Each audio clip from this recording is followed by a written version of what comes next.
Imagine a world where Japan fell to the Mongols, Columbus never reached the New World, and the Roman Empire rose again. Impossible? Yet history could have taken that path if not for chance. History isn't only about great battles and the plans of emperors. Sometimes it was decided by tiny details, a storm, a disease, a stray bullet, or even a forgotten letter. Today, we'll uncover 7 incredible coincidences that forever changed the fate of the world.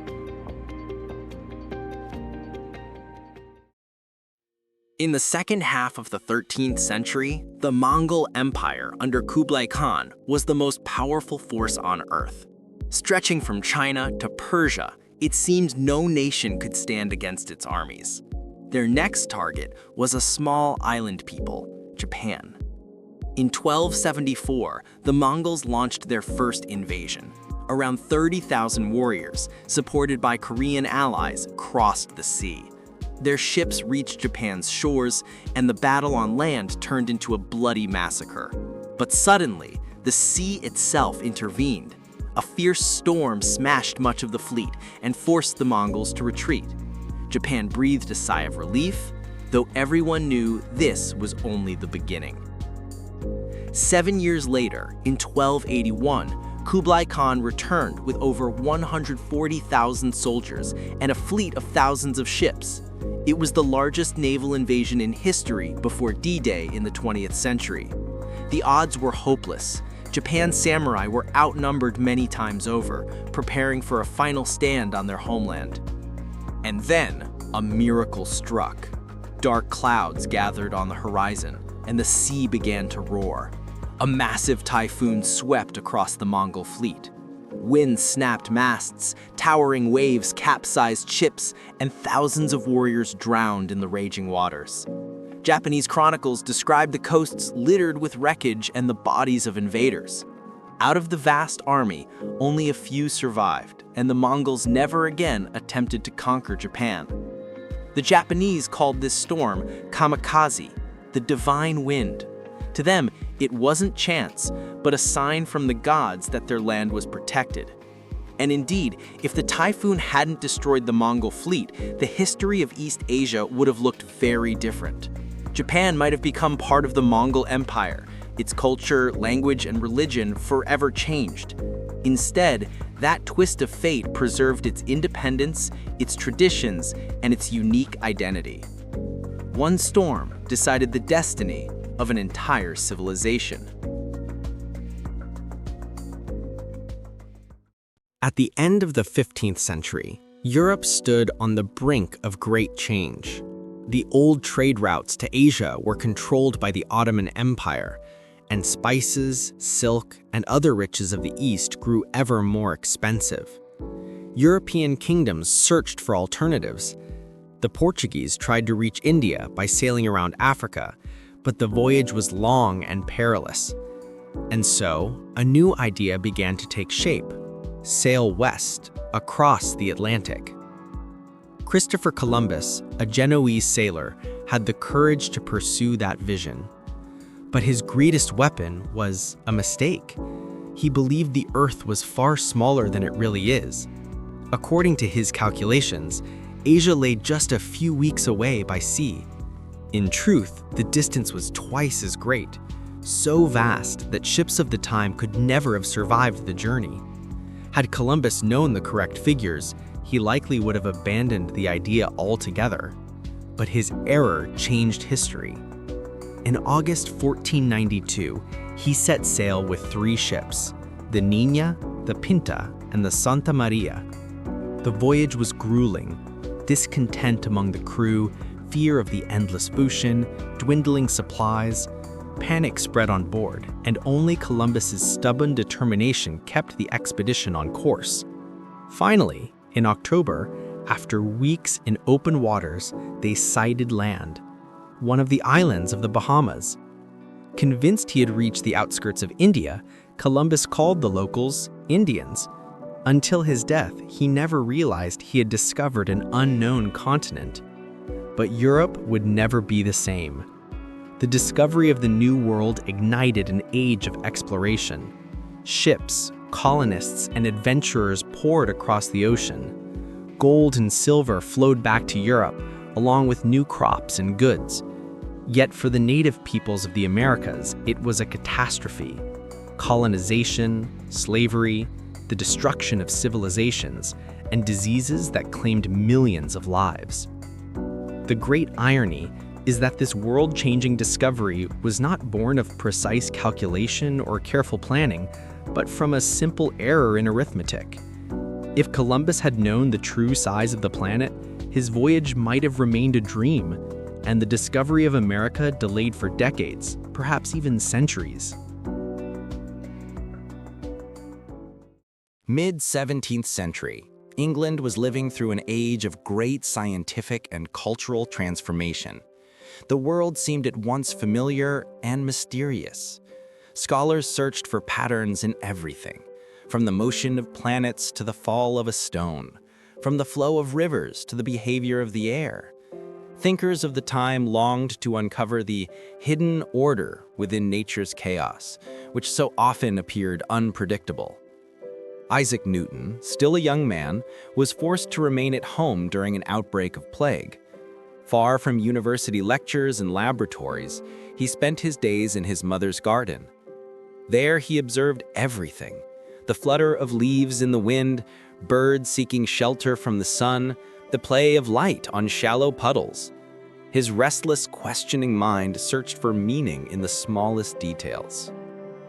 Then came the moment that, at first glance, seemed nothing more than a trivial accident. An apple fell at his feet. Most would have dismissed it. The apple fell and that was that. But Newton's thoughts leapt to a far greater stage. Why does the apple fall straight down and not sideways or upward? Why do objects move the way they do? Does the same force that pulls the apple to the earth also reach out to the moon, the sun, and the planets? That simple fall inspired his first ideas about the law of universal gravitation. Newton began to imagine the mathematical nature of the force that governed motion, and to see how the very same laws might explain the dance of the heavens. The thought that one single force could account both for the apple's descent and for the moon's orbit was revolutionary. He began experimenting, observing, recording. He studied the movement of bodies on Earth, performed endless calculations, and compared his findings with the planetary motions described by Kepler. His mind worked like a precise machine, where no detail was too small to matter.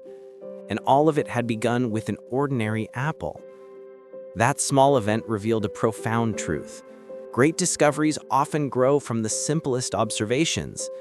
Had the apple not fallen at that exact moment, perhaps the law of universal gravitation would have remained undiscovered for decades, and the world would have stayed ignorant of the forces that govern both planets in the sky and objects on the ground. It was the moment when an ordinary day transformed into the dawn of a scientific revolution.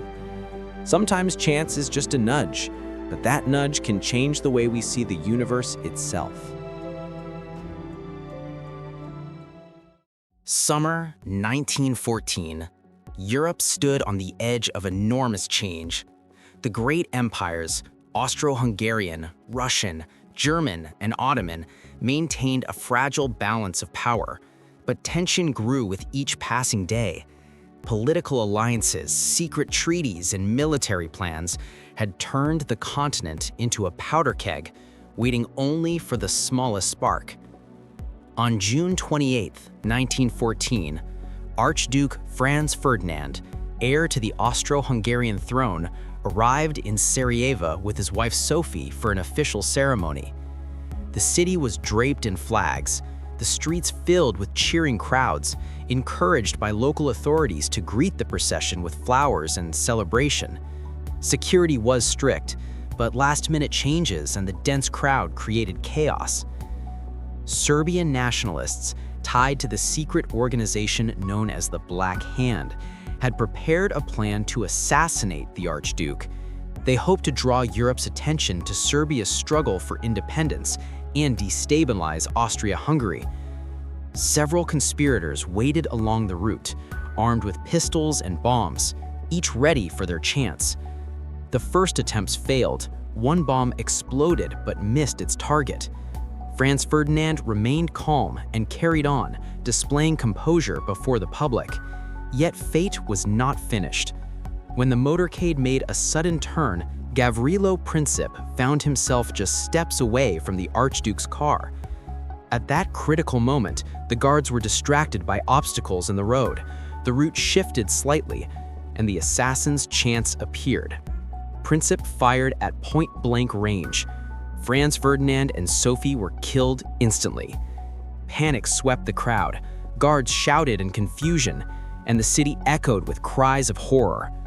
What seemed like a local tragedy would soon spiral far beyond Sarajevo. Austria-Hungary immediately sought retribution, leaning on its alliances and military plans. Serbia came under pressure, Russia moved to defend it, and Germany threw its support behind Austria-Hungary. With one shot, Europe was dragged into a continent-wide war. The First World War had begun. Millions of lives would be lost, empires would fall, and the map of Europe would be redrawn forever. This day became a reminder of how thin the line between peace and war truly is. Every movement, every detail of the route, every minute could have changed the outcome. Alternative history suggests that a single misstep by the guards or a different sequence of chance events might have saved the Archduke's life and delayed catastrophe for years. Mid-14th century, Europe was flourishing. Cities expanded, trade routes crisscrossed the continent. Craftsmen and merchants grew wealthy, and kings and nobles struggled for power and riches. Yet, even in this age of prosperity, the continent remained vulnerable to natural and sanitary disasters, and the lives of most people were still bound to survival and the whims of the climate. In 1347, from distant Asian ports through Sicily, a terrible disease reached Europe, the Black Death, or bubonic plague. Carried by fleas on rats traveling aboard merchant ships, the disease spread with terrifying speed.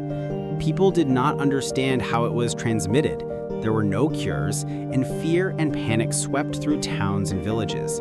Families shut themselves inside their homes, merchants abandoned trade, and roads grew empty. Some cities tried to isolate themselves by blocking bridges and gates, but little could stop the relentless advance of the plague. Within just a few years, millions were dead, and Europe's population shrank by nearly 1/3. Farms were abandoned, fields went untilled, livestock roamed unattended, and food shortages deepened the suffering. In towns, craftsmen and merchants lost countless workers, and the price of labor soared. Suddenly, free cities and guilds gained more influence, as skilled work became both rare and highly valued. The political order also shifted. Nobles lost revenue from taxes, kings lost their grip over subjects, and peasants began demanding better conditions, sparking social unrest and uprisings. Amid the epidemic, local authorities and guilds rose in importance, while traditional hierarchies weakened. Culture and religion, too, were transformed. Constant confrontation with death reshaped art, literature, and philosophy. Grim images of mortality appeared everywhere. Churches and monasteries reflected a darker spiritual atmosphere, and people questioned morality, sin, and salvation more deeply than ever before.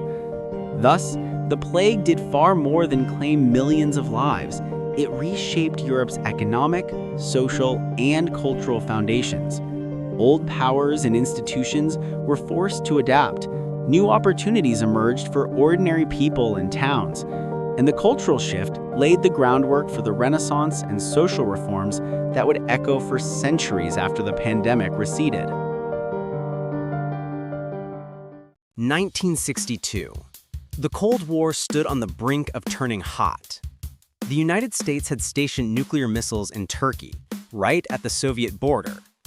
In response, the Soviet Union secretly deployed nuclear warheads to Cuba, only a few hundred kilometers from American shores. In October, the Cuban Missile Crisis began. Two superpower blocs, NATO and the Warsaw Pact, stood just one step away from direct confrontation. Newspapers warned that the world was on the edge of World War III. At any moment, the planet could become a nuclear wasteland. On October 26th, American ships detected the Soviet submarine B-59 near Cuba. To force it to surface, they began dropping practice depth charges. But the crew on board had no way of knowing these were only signals. To them, the explosions sounded like the outbreak of real war. Inside the stifling submarine, with temperatures soaring over 40 degrees Celsius, no ventilation, and no contact with Moscow, the sailors were pushed to their limits. And they were convinced war had already begun. The captain had one final weapon, a nuclear torpedo, as powerful as the bomb dropped on Hiroshima. By protocol, 3 officers had to agree before launching: the captain, the political officer, and the chief of staff. 2 votes were already in favor. Only one remained. Vasily Arkhipov, a man whose name no one knew at the time. He wasn't the commanding officer, but he alone had the power of veto, and he used it. Arkhipov insisted, "We have no proof that war has started. We must wait." His decision went against the mood of the crew. He was criticized, even pressured, but he stood firm. That single act stopped the launch sequence. The submarine never fired its nuclear torpedo, which might have triggered a global exchange of nuclear weapons. Instead, B-59s surfaced. Days later, Khrushchev and Kennedy reached an agreement. The USSR would withdraw its missiles from Cuba, while the United States removed its missiles from Turkey. The crisis ended. Today, historians say one man's choice saved millions. Had Arkhipov yielded, world history might have ended in 1962, in the fire of nuclear winter. At the time, though it seemed like just another tense duty, Arkhipov never saw himself as a hero, and he rarely spoke of it. Only decades later did his act gain recognition. One chance moment, one officer, one decision, and the world survived. Vasily Arkhipov is remembered as the man who saved the world. 19th century. Europe was rapidly industrializing. Factories, new technologies, railways. Yet despite this progress, everyday food was still dangerous. Milk, wine, and beer often spoiled, causing poisoning and sometimes deadly epidemics. The French scientist Louis Pasteur was working on problems faced by winemakers. Expensive wine would sometimes suddenly turn sour. Pasteur began studying liquids under a microscope and noticed that wine was alive. It contained invisible organisms, microorganisms. They were the ones responsible for spoilage. One day, while conducting experiments, he accidentally heated a sample of wine higher than intended. To his surprise, the drink lasted longer and didn't sour. This was the discovery that changed science forever. Pasteur proved that briefly heating products to a certain temperature killed harmful microorganisms without altering the taste. Over time, this method became known as pasteurization. At first, winemakers and brewers adopted it, but its true value appeared later. Milk, once a frequent cause of child mortality, could now be safely stored and transported. This accident with overheating a wine sample saved millions of lives. It became the foundation of modern hygiene, medicine, and the food industry. Louis Pasteur not only invented this method, but also laid the groundwork for microbiology, creating vaccines against rabies and anthrax. But it all began with a small mistake: overheating a sample of wine. From the divine wind that saved Japan from the Mongols, to Columbus's miscalculated maps, from Newton's falling apple to the shot in Sarajevo, from the Black Death to Vasily Arkhipov's decisive stand and Pasteur's accidental experiment, world history is full of moments that seemed trivial but changed the fate of millions. These chance events shaped political maps, economies, science, and culture. They opened new continents, saved civilizations, preserved lives, and helped form the world as we know it today. Sometimes, all it takes is a single moment, a single decision, or a single mistake to alter the course of history. The world we see now is the result of thousands of such accidents.